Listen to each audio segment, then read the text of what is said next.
Summer Game Fest Kickoff Live is the first big showcase of the season ahead of E3 this week, and I'm here to run down every announcement from Kickoff Live and give my thoughts on the showcase as a whole.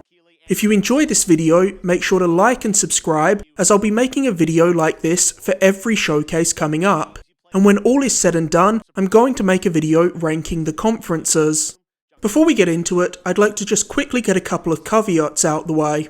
Firstly, because my channel is focused on gaming, I'm going to be skipping over the new trailer for Free Guy, as well as the interview with Giancarlo Esposito, because while it was a fun interview, I don't think it really told us anything we didn't already know about Far Cry 6. Now, we've got literally dozens of games to get through, so let's get right into it. The show kicked off with the announcement of the long-rumoured Borderlands spin-off, Tiny Tina's Wonderlands. This fantasy-themed take on Borderlands seems to be taking the idea of the excellent Borderlands 2 DLC, Tiny Tina's Assault on Dragon's Keep, which saw you playing through a D&D game DM'd by Tiny Tina, and blowing it out into a full-blown game, which I'm totally down for. Tiny Tina's Wonderland's fantasy setting also allows it to bring new mechanics like spellcasting to the world of Borderlands. It'll also offer more character customization than a normal Borderlands game. Tiny Tina's Wonderland has an all-star cast of comedic talent, featuring Andy Samberg, Wanda Sykes, Will Arnett, and of course Ashley Birch will be returning to reprise her role as the titular Tiny Tina. One of the most unexpected announcements of Kickoff Live was Metal Slug Tactics, a new turn-based strategy game spin-off of the classic run-and-gun series. This game looks awesome. It perfectly translates the iconic pixel art style of Metal Slug to an entirely different genre. I love a good tactics game, but I was a little disappointed to hear that this is only confirmed for PC so far. I really hope we get some console ports announced down the line, because this would make a perfect Switch game. Next up, we had Kojima make an appearance on the stream to announce Death Stranding Director's Cut, an expanded version of Death Stranding coming to PS5. This was an amazing trailer that was basically one long nod to the Metal Gear series, as Sam infiltrated a bunker filled with armed guards and even jumped into a cardboard box. I liked Death Stranding a lot, so I'm curious to see what exactly this new version adds, and it doesn't seem like we'll have to wait too long to find out, with it being teased that there will be more information in the coming weeks. I wonder if this will be at whatever conference Sony's planning to hold in the next couple of months. Keeping the train of special guests rolling, next up we had the ever-charismatic Jeff Goldblum pop up to announce Jurassic World Evolution 2, a sequel to the 2018 Park Builder game. The reviews for the first game were all over the place, but Jurassic World Evolution still seemed to find an audience who enjoyed it, selling over 3 million copies. Hopefully, Frontier Developments can take on board some of the issues people had with the first game to make the sequel a more refined experience. Next up was a new look at the breathtakingly beautiful indie game, Sable. We got a live performance from Japanese Breakfast of a song that'll be featured in Sable, while a bunch of gameplay footage was played. This is one of the most visually interesting games in a long time, so I'm definitely looking forward to checking out Sable in a couple of months' time.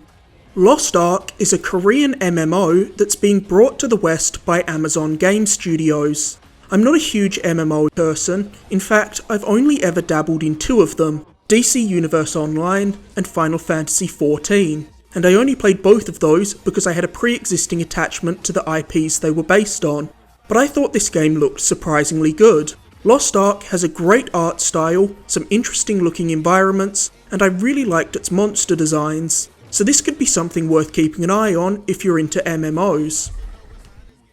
Call of Duty Black Ops Cold War and Warzone are two of the world's biggest games at the moment, and we got a new trailer teasing the content coming to these games when Season 4 kicks off next week.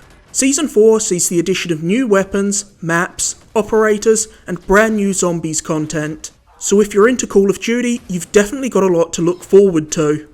The colossally popular Among Us debuted a trailer that announced the roadmap of content coming soon to the game. New additions include a new game mode, Hide and Seek, new roles, new colours, skins and visor cosmetics, achievements, and a brand new map.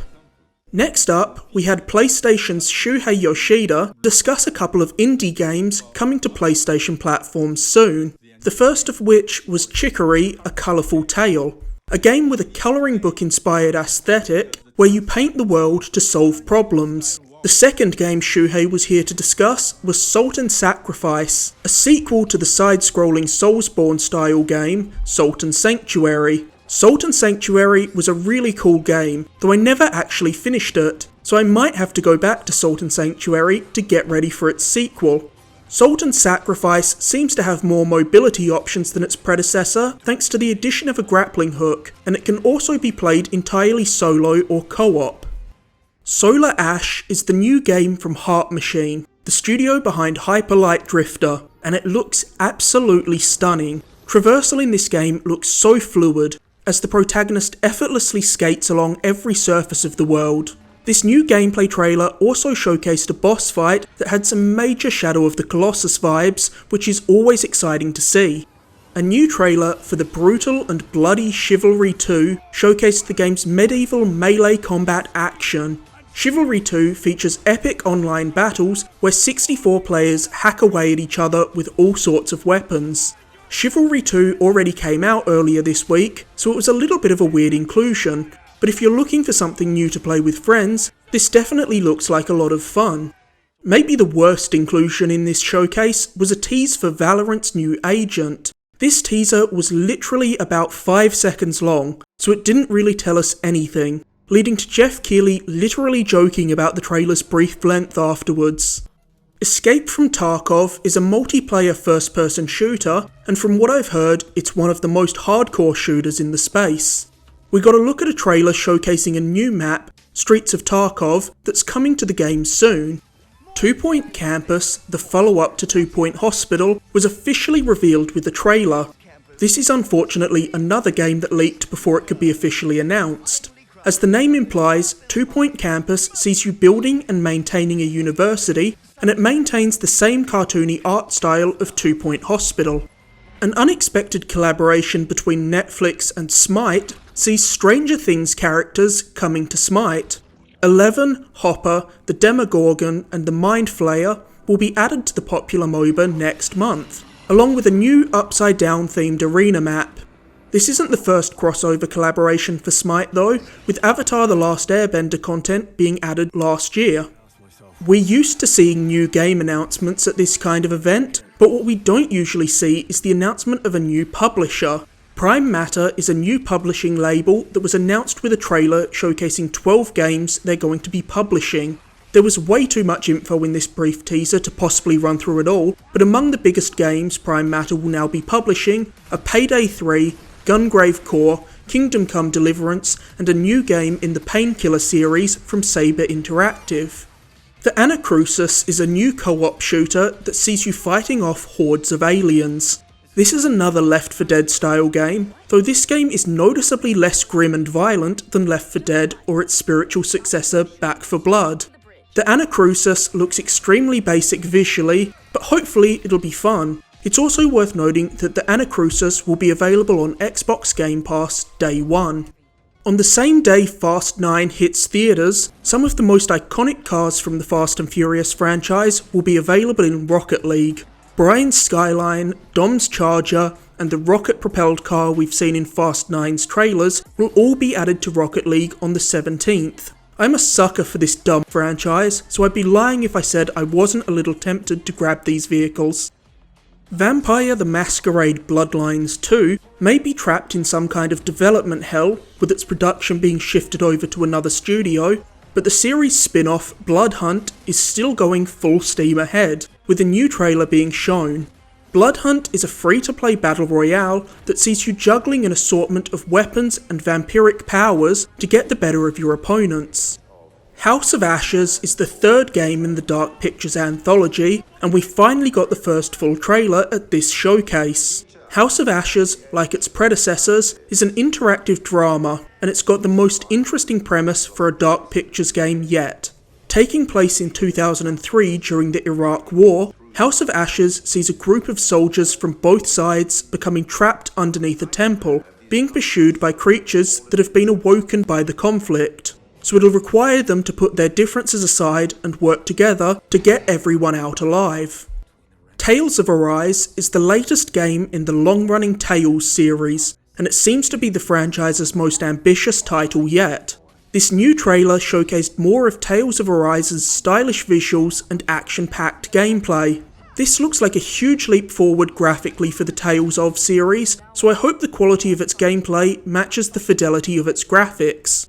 I like the Tales franchise and I love a good JRPG, so Tales of Arise has been rapidly climbing the list of my most anticipated games as we've been getting closer to release.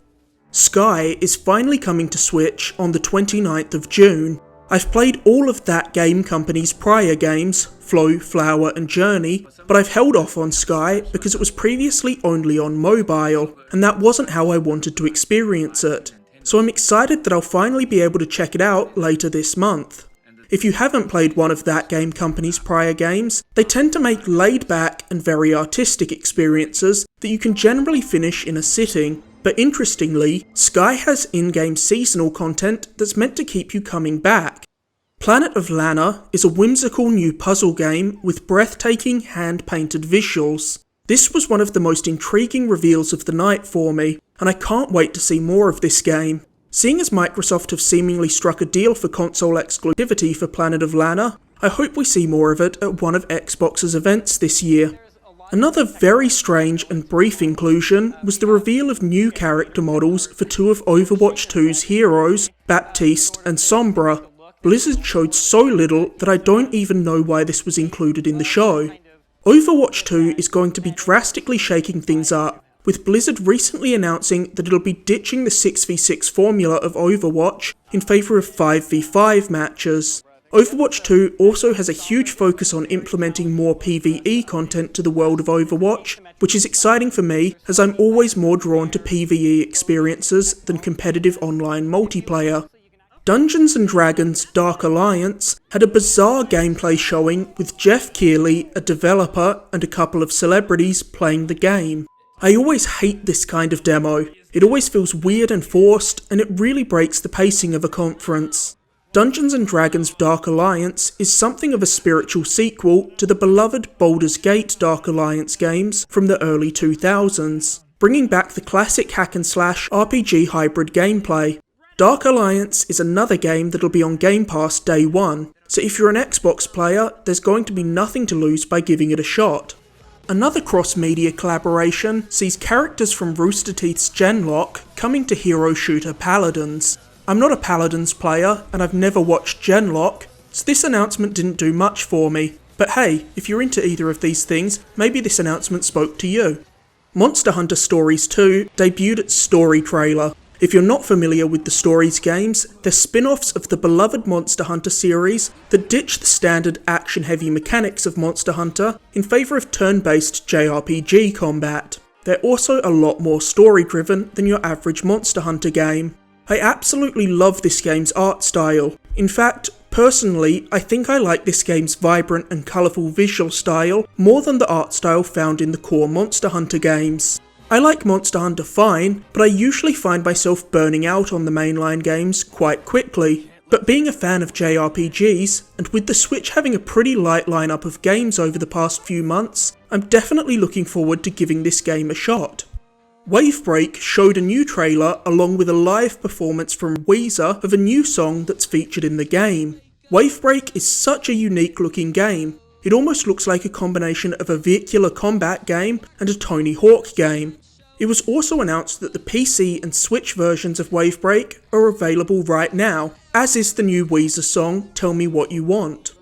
Endless Dungeon is a dungeon crawler roguelike that was originally announced at last year's Game Awards, and during this showcase we got a new look at its gameplay. I love roguelikes and dungeon crawlers, so this game certainly seems up my alley. This is also another game with a really appealing art style. Endless Dungeon's slick cartoon visuals really make it stand out amongst the sea of roguelikes. There sure were a lot of unexpected crossovers during this showcase, and the next and final one was the announcement that a skin of Nier Automata's 2B would be coming to Fall Guys next week. While it's a very weird collaboration, these are both great games that I liked a lot, so I thought this was actually pretty neat. The extremely popular free-to-play RPG, Genshin Impact, had a new trailer that showcased some of the new characters that'll be coming to the game soon, as well as teasing some of Genshin Impact's upcoming story content. Deviation Games are a new studio led by developers formerly of Treyarch, the studio behind the Call of Duty Black Ops games. While we don't know what they're working on yet, we did learn that Deviation Games will be partnering with PlayStation for their first game. A new trailer for the Left 4 Dead spiritual successor, Back 4 Blood, debuted a new boss type. We also got the announcement of an open beta available to those who pre-order Back 4 Blood that'll begin on the 5th of August. I think this game looks absolutely phenomenal. I loved Left 4 Dead and I can't wait to play this game. We'll also be seeing a lot more of it in just a couple of days, as Warner Brothers are showing off more Back 4 Blood at E3. Tunic has been one of my most anticipated indie games for a long time. Tunic is a charming isometric Zelda-like game starring a fox. It's got a beautiful art style, and its gameplay makes it look like the kind of traditional Zelda adventure that I'm always down to play. We got a new look at a demo for Tunic during this showcase, and this demo will be available on Xbox this coming Tuesday. Tribes of Midgard is a co-op action RPG that can be played with up to 10 players. This is yet another game with a striking cartoony art style, which is nice to see here especially, as I feel like games set in Norse mythology often go for a more dark and gritty aesthetic. Evil Dead the game was first revealed at the Game Awards last year, and now we finally have our first extended look at its gameplay, thanks to a new trailer with voiceover from Ash himself, Bruce Campbell. Evil Dead the game is a multiplayer game that sees a team of players controlling heroes from the Evil Dead franchise, taking on a player-controlled demon who can possess all sorts of creatures.